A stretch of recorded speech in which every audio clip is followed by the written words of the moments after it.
Salut la compagnie, c'est Jules Melon et aujourd'hui, dans un Ciné Critique, je vais poursuivre ma rétrospective et ma découverte sur le tard de certaines œuvres de Martin Scorsese en vous parlant de son film sorti en 1983, La Valse des Pantins ou The King of Comedy en VO. Et là, première chose, pourquoi ce titre français? Très étrange. Pourquoi ne l'ont-ils pas traduit en Le Roi de la Comédie? Ça aurait été aussi frappant selon moi. J'ai pas fait de recherche à ce niveau-là, il doit y avoir des raisons marketing qui nous dépassent. Bref, un film qui, à l'époque, donc suite au succès des Taxi Driver et de Raging Bull, bon, entre-temps, il y avait eu le fiasco New York, New York, et ben justement, La Valse des Pantins n'a pas été très loin de ce mode fiasco-là, parce que les gens n'attendaient pas un film de cet ordre de la part d'un Scorsese. Évidemment, beaucoup de ses fans voulaient du thriller violent, un côté gangstérisme, tout ça. Et ici, on est plus dans une comédie dramatique, certes, non pas dénuée de violence psychologique et mentale. Mais ça, on va y revenir quand on va détailler un petit peu les thématiques abordées dans le film. Et avant d'aller plus loin, je voulais dédicacer cette critique à Florian Raquin, un de mes abonnés qui a mis en commentaire que c'était son Scorsese préféré. Et ben voilà, j'en parle, donc elle est pour toi celle-ci. L'histoire de cette valse des pantins, c'est donc celle d'un jeune, Rupert Pupkin, enfin un jeune, quelqu'un qui a la trentaine, joué par Robert De Niro, qui est donc fidèle à Scorsese, mais dans un rôle un petit peu à contre-emploi ici, qui n'a qu'un rêve, ce Rupert Pupkin, c'est de devenir le plus grand comique de l'Amérique. Il est persuadé de son talent, sauf que malheureusement, dans sa vie de tous les jours, il n'est rien. Il est isolé et vit chez sa mère, bref, il n'a rien à la base pour pouvoir réussir. Et c'est un grand fan du roi des talk shows américains de l'époque, enfin du film, Jerry Langford, joué par Jerry Lewis. Donc ils ont pris un acteur comique à la base pour jouer ça, et c'est intéressant parce que ce n'est pas un rôle vraiment comique dans le film. Et il cherche à tout prix à approcher cet animateur pour pouvoir lui proposer de passer dans son émission, hein, qui ne tente rien à rien, vous allez me dire, en lui faisant croire qu'il a du talent et tout. Pour cela, il utilise un stratagème en utilisant une de ses amies fan ultime, psychopathe elle aussi, jouée par Sarah Bernhardt, totalement flippante dans le film d'ailleurs, cette actrice. Et donc il arrive à approcher Jerry Langford, et là, Jerry Langford, pour se débarrasser de Pupkin, il dit oui, oui, appelez ma secrétaire, etc. Sauf que Rupert Pupkin prend ça au mot et se persuade que Jerry s'est intéressé à lui, et il commence à se monter des plans sur la comète et à aller clairement harceler d'abord le bureau dans lequel travaille Jerry, avec la secrétaire, son assistante et tout. Il harcèle, il harcèle, il harcèle, il est persuadé que ça va marcher. Et malheureusement, il se prend vent sur vent, même un vent, à un moment, de la part de Jerry, qu'il arrive à retrouver d'une certaine manière un petit peu improbable. Et à partir de là, il pète un plomb. Voilà. Alors, j'en dis pas plus, parce qu'après, c'est un petit peu l'histoire du film. Et moi, j'ai trouvé ça assez fin de la part de Scorsese de sortir de ces sentiers battus, tout en gardant cette thématique. On sent que c'est quand même un film, entre guillemets, viscéral à la Scorsese, mais beaucoup plus axé sur la folie d'un personnage, avec beaucoup plus de subtilité et un regard encore plus critique sur la société autour, je trouve. Enfin, même s'il y a ça quand même dans Taxi Driver notamment. Mais c'est une autre vision de son cinéma, et c'est pour ça que j'ai bien aimé le film, et c'est pour ça que d'ailleurs Martin Scorsese, pour moi, est un... Je commence à vraiment saisir le fait que c'est un très grand réalisateur, parce qu'il a su toucher à plusieurs thématiques, enfin, à plusieurs contextes, tout en rassemblant, on va dire, ses thématiques et son message personnel à l'intérieur de ces différents films. Et voir un tel film d'un tel réalisateur après un Raging Bull ou un Taxi Driver, tu te dis quand même que ce mec est un génie. Bref, sachant qu'après j'ai vu d'autres films de lui par la suite que j'ai beaucoup aimé, ou moins, mais en tout cas, je peux voir qu'il a voulu évoluer son cinéma et qu'il l'a plutôt bien fait. Alors ce n'est pas un de mes Scorsese préférés, cette valse des pantins, non. Mais en tout cas, j'ai beaucoup aimé l'ensemble, et objectivement, c'est vraiment un film très réussi. Et j'ai beaucoup aimé Robert De Niro dans le film parce qu'il est complètement différent de ce qu'il a été dans Raging Bull ou Taxi Driver. Mais on sent toute cette violence interne contenue parce que c'est une souffrance que cet homme vit.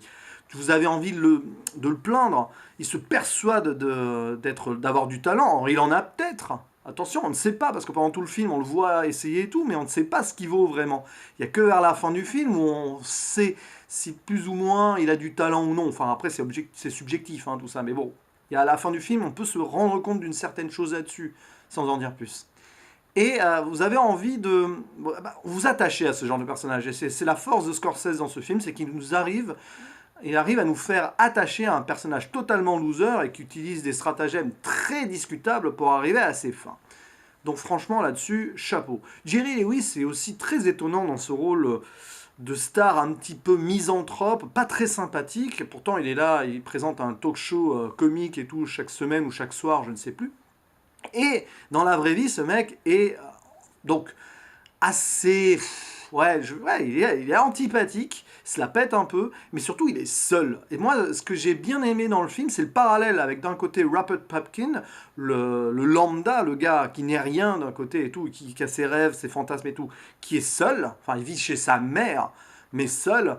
D'ailleurs, petite anecdote et petit clin d'œil, alors je sais pas si la série Big Bang Theory, enfin ceux qui ont créé cette série ont voulu faire un rapprochement, mais Rupert Pupkin, qui donc la trentaine et qui vit chez sa mère lui parle à travers une autre pièce et on la voit jamais, on n'entend que sa voix, comme le personnage d'Howard dans The Big Bang Theory. Bon, alors, je ne sais pas s'il y a un rapport, c'est peut-être un hasard, mais en tout cas ça m'a beaucoup amusé comme ça a posteriori, parce que ceux qui ont vu le film à l'époque, ils n'ont pas du tout pu faire cette comparaison. Bref, d'un côté, Rupert Pupkin qui est tout seul, perdu, paumé, machin, mais de l'autre, dans l'autre spectre, on va dire, de la société, vous avez le gars célèbre, riche et adulé de tous aux États-Unis, qui est seul aussi. On le voit, il est déprimé quand il y a une scène notamment où il est chez lui, machin, où il dit d'ailleurs avant, je suis attendu, mais en fait, il est attendu par personne. Il n'a rien dans sa vie, si ce n'est sa richesse et sa gloire. Et ça l'a rendu, on le voit, presque misanthrope et imbu de lui-même, mais surtout très réticent à avoir des rapports avec les autres êtres humains. C'est intéressant, c'est pour ça que ce film m'intéresse sur la critique, et qu'il y a une subtilité sur une certaine critique de la célébrité ici, qui est très pertinente de la part de Scorsese. Bref, ces deux personnages, ils ont beau être super différents, finalement, ils ont des points communs.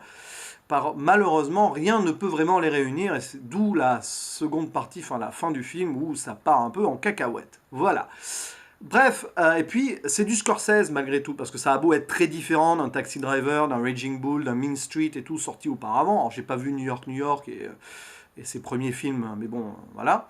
Il y a ces thématiques donc de l'homme prêt à tout, super ambitieux, prêt à tout pour arriver à ses fins. Comme dans Taxi Driver, où Travis Bickle veut aller réussir son but ultime. Là c'est pareil, Rupert Pupkin, il est prêt à tout pour avoir la légitimité qu'il prétend avoir, c'est-à-dire devenir le meilleur comique des États-Unis. Et plus ça va dans le film, plus on y va crescendo. D'abord c'est du harcèlement et tout, puis à un moment il passe à l'acte. Voilà. Je préfère pas en dire plus, comme ça vous découvrirez le film et vous serez d'autant plus étonné, parce que bon, on s'attend presque à ce que ça arrive, mais quand même, ça fait quelque chose quand on arrive à ce moment-là du film. Et puis il y a aussi donc le côté fanatique, parce que finalement la psychopathie du personnage principal est proche de celle de Travis Bickle dans Taxi Driver, et même voilà cette folie qui a gagné Jake LaMotta dans Raging Bull. D'ailleurs lui aussi prêt à tout pour arriver à ses fins, machin. Enfin arriver à un but suprême et à être quelqu'un, quoi. Et c'est pour ça que finalement on voit donc l'obsession de Scorsese, elle est là, quoi. Le personnage principal qui devient fou, prêt à tout pour réussir son but principal. Par contre, le côté religieux qui revient souvent dans les films de Scorsese n'apparaît pas forcément ici, même si peut-être que le média, le sacro-saint média, la sacro-sainte célébrité représente une sorte de Graal presque divin pour le personnage principal et puis pour tous les fans qui gravitent autour de Jerry, la célébrité du film. D'ailleurs, le film se débute comme ça, avec ce générique où vous avez toute la folie des groupies autour de Jerry, qui est comme une personne christique presque. Et c'est là d'ailleurs qu'on voit le stratagème utilisé par Rupert pour approcher donc sa star préférée et lui demander certaines choses. Bref, non, en tout cas, bon, côté religieux, il faudrait peut-être fouiller et avoir plusieurs symboliques, mais je vous avoue que Je n'ai pas fait très attention à cela, surtout sur un premier visionnage, vous ne pouvez pas non plus tout dépatouiller là-dessus. Je n'ai rien lu sur le film derrière, donc j'en sais rien. Mais en tout cas, niveau thématique, pour les fans de Scorsese, ce film, c'est bon, quoi. Il est fait pour les fans de Scorsese.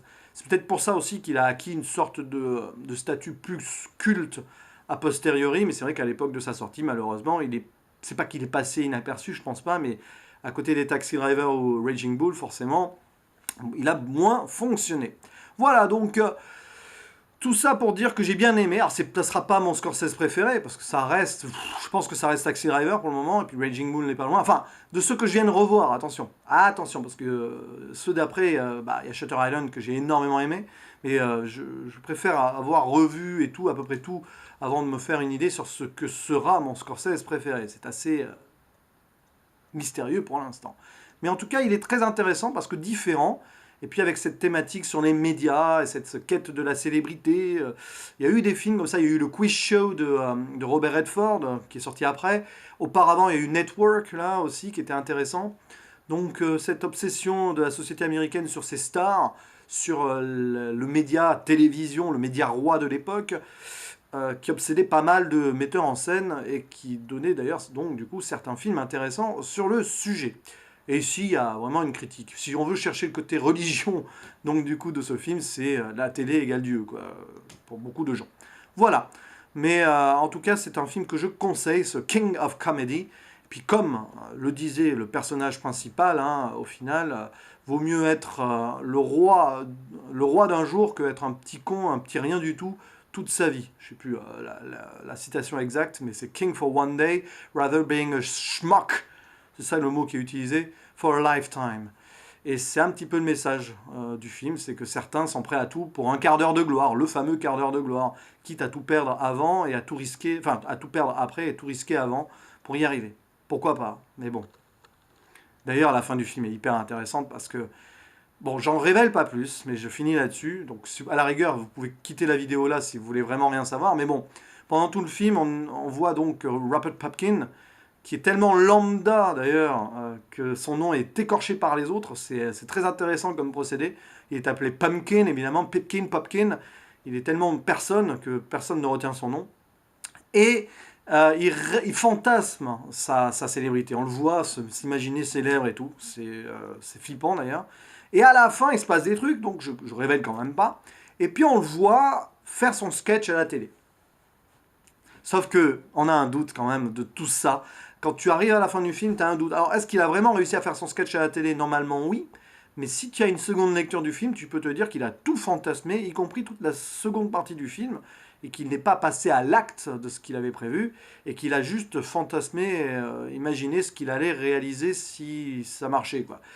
En tout cas, il y a ce sketch à la télé qui est probablement réel, mais tout ce qu'il y a après, voilà, il se passe des trucs encore, là, ça ressemble à du fantasme. Je sais pas. Pour moi, la fin, c'est un rêve. Mais bon, là, il doit y avoir une double interprétation aussi à ce sujet.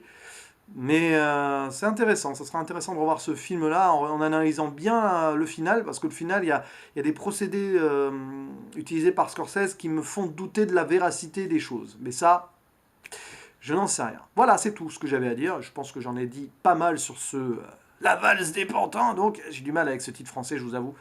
King of Comedy de Martin Scorsese. Je vous dis à la prochaine.